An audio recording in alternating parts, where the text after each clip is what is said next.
राधे राधे।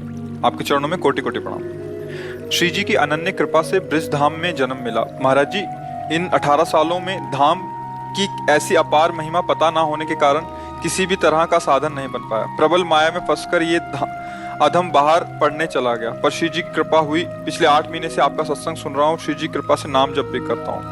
महाराज जी, कृपा करके इस मन पर शासन करें। ये सुबह ब्रह्म मुहूर्त में उठने नहीं देता, उससे नाम जप में पूरा नहीं हो पाता। और नहीं, आपकी लगन कमजोर है बच्चा। नहीं, हमारा मन सोने नहीं देता। आप क्या बताओ तुम्हारा मन उठने नहीं देता और हमारा मन सोने नहीं देता। अभ्यास योग युक्तेन चेतसा नान्यगामिना।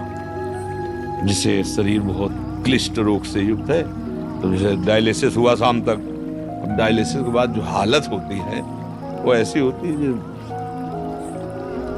अब कुछ शरीर में भारी भड़कन, कुछ खाने की इच्छा नहीं, 11-12 नींद ही नहीं।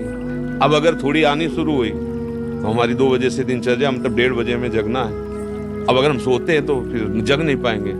रात चली गई, 1:30 बजे उठे, आसन में बैठे, पानी गर्म हुआ मिला, और 2 बजे शौच स्नान के लिए बाथरूम, दिनचर्या किया, 2:45 बजे तो यहाँ आ जाते हैं। क्या हुआ?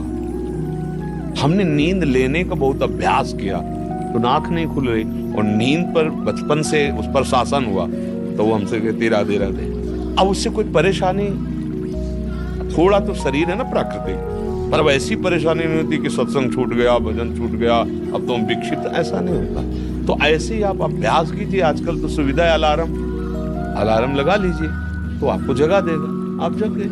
आप दिनचर्या करिए, कुछ दिन बाद बिना अलार्म के जग जाएंगे। अपने लोगों की ऐसी दिनचर्या थी पूर्व की, मतलब अगर आप घड़ी से देखो तो 5 मिनट का अंतर है तो हम नहीं कह सकते ऊपर नीचे, ठीक राइट टाइम अपने आप आंख खुलेगी अपने। अब बचपन से अभ्यास रहा है ना, ठीक 2 बजे हमारी दिनचर्या, आज की नहीं है, ये 20 वर्ष की है। जब मान लो सत्संग सब नहीं चलता था तो सुबह स्नान करके 2 बजे वृंदावन की परिक्रमा, सूर्योदय होते होते मंगला होकर फिर गुरु जी की सेवा, ऐसा। तो हम अभ्यास कमजोर कर रहे हैं। किसी किसमें आशीर्वाद की जरूरत है, अभ्यास कीजिए। आप शाम के जब रात्रि में सोए ना भगवत चिंतन करते हुए, और आप टाइम अपने माइंड पे स्थापित कीजिए, मुझे 4 बजे जगना ही है। 4 बजे आपकी घंटी बज जाएगी दिमाग की, फिर आप करवट लेके सो जाओ, आपकी बात अलग है। अगर आप सच्चा संकल्प करेंगे तो आप देखना जग जाएंगे, क्योंकि अंदर ही भगवान बैठे हुए हैं। चेतना है 4 बजे, और आप 1 साल अभ्यास कर लीजिए 4 बजे, फिर इसके बाद आपको 4 बजे के बाद नींद ही नहीं आएगी, आपको नींद खुल जाएगी। अभ्यास योग युक्तेन, ये नींद है, भोजन है। अब जैसे भोजन है, रोज आप आधा कवल बढ़ाते चले जाइए, धीरे धीरे डाइट बहुत अच्छी बढ़ती चली जाएगी, और आप घटाते जाइए तो 1 रोटी 2 रोटी में आपका काम चलने लगेगा। 2 रोटी दाल, थोड़ा सा संयम नियम से चलो, बहुत अल्प आहार करने लगोगे, स्वस्थ शरीर रहेगा। और आप आहार बढ़ाते चलो तो ऐसे लोग भी देखें कि ज्यादा शरीर में वजन नहीं है पर उतना भोजन उठा जाते हैं। हाँ, रोटी ऐसे ही इतनी, मतलब गिन के नहीं, बीता से ना, हमने देखा है मतलब वैसे। और कोई ऐसी खास शरीर में बल कि भाई बहुत कुंतलों उठा लेते हैं, ऐसा नहीं। अभ्यास तो भोजन का अभ्यास, भोग का अभ्यास, नींद का अभ्यास। गलत कर लिया तो गलत, अच्छा कर लिया तो अच्छा। अब जैसे संयम, ब्रह्मचर्य, वर्षों, स्वप्न दोष भी नहीं होगा। आपने आदत बिगाड़ ली तो अब ना करो तो भी आपका ब्रह्मचर्य नहीं रहेगा।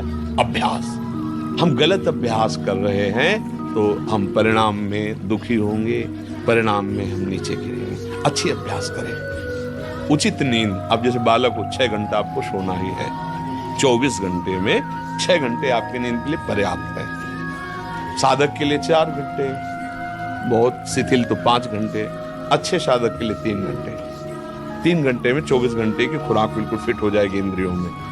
अब जो 12-12 घंटे सोते हैं उनको क्या बताएं। अब कुछ ऐसे कि खाए पिए सोए, अगर दिन भर न बोलो तो सोते ही रहे। अभ्यास है, आप सोने का अभ्यास कर लो तो उसका अभ्यास हो जाएगा।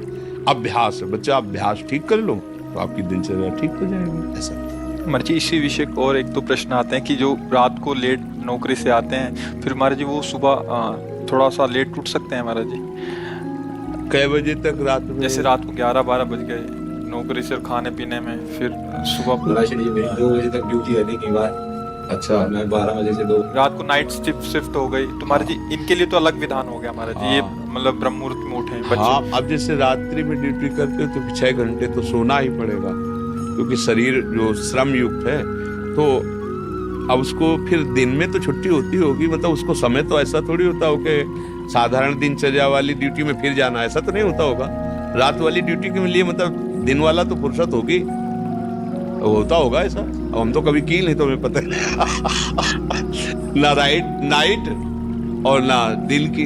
रात दिन की ड्यूटी एक ही रही है, राधा वल्लभ श्री हरिवंश श्री वृंदावन श्री वंचल हमारी।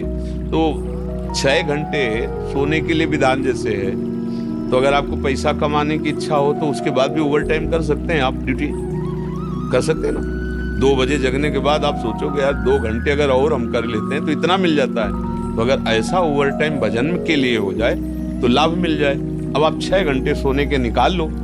अगर आपको ऐसा लगता है 2 बजे आए, अपना जो दिनचर्या सो गए, फिर जब जगो भजन, वो आपके लिए प्रातः काल वही हुआ जब उठ के भजन करें। जब वही जागे तभी समझ लो प्रातः कालीन, फिर आप वही दिनचर्या करो जो प्रातःकालीन दिनचर्या चाहिए। हाँ जी, अगर 8 से 2 तक ड्यूटी है रात को, हम आपकी कृपा से नाम जप एक भी क्षण इसमें जाने नहीं देते। हाँ ठीक जब है, सोते हैं तो स्वप्न में भी हमें सिर्फ कीर्तन ही दिखाई देता है, जब उठते हैं तो बहुत ऊंची स्थिति है ऐसी तो। स्वप्न में और जागृत में हर समय प्रभु का चिंतन चलने लगे, बहुत ऊंची स्थिति है। पर मनी राम को देखते रहे।